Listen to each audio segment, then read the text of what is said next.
This is a brief meditation designed to stop the experience of depression dead in its tracks, and to simultaneously help the mind to drop all unhelpful programming that's been keeping depression in place.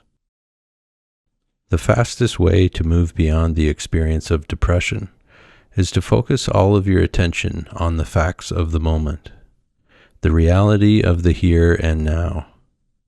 Not the interpretation of the here and now, only the facts of the here and now that are indisputable. By paying attention to only the facts of the here and now, your attention can no longer be hijacked by familiar emotional patterns of victimization, traumatic memory recollection, and pessimistic future projections. This is not a denial of your life circumstances, but rather a willingness to let go of placing the here and now into context, into a storyline. Contrary to what the mind believes, the facts of the here and now exist outside of context. It's only the mind that attempts to place them into context, into a personal story that can be identified with.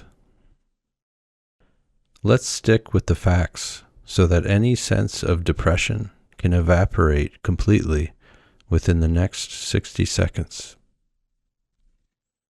So what are the facts of the here and now? The facts of the moment are simply all experiences that are being observed and experienced directly without interpretation. For example, you can look down and see what we call a hand. That's a fact. If you take one step further, however, and mentally label it a hand, or claim it as my hand, then it's no longer a fact, because an interpretation has happened.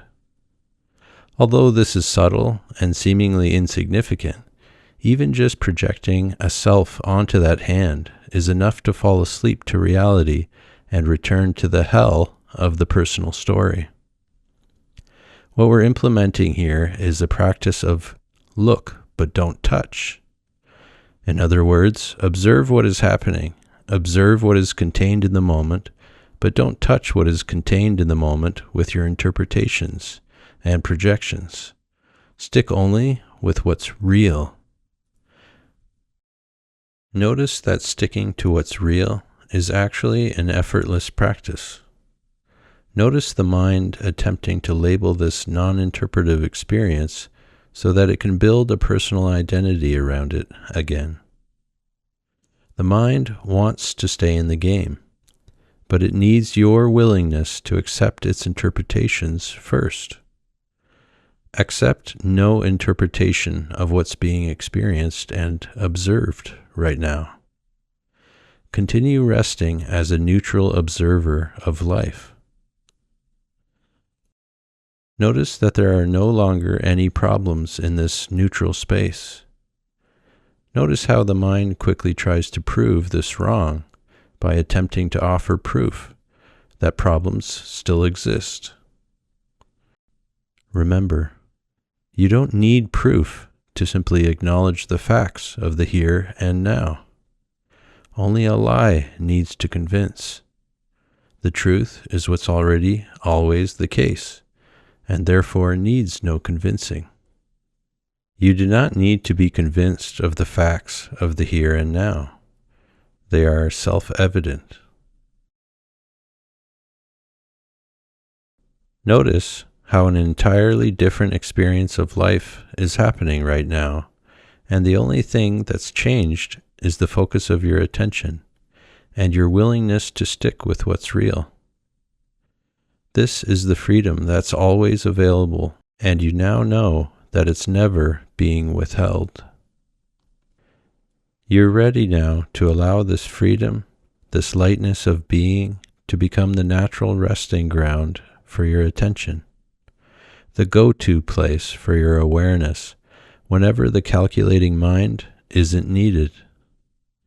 You now know that the mind's interpretations of reality can never bring you happiness or peace, because happiness and peace are already contained in this very moment, and can be experienced immediately whenever the mind is laid down and the facts of the here and now are given your full attention.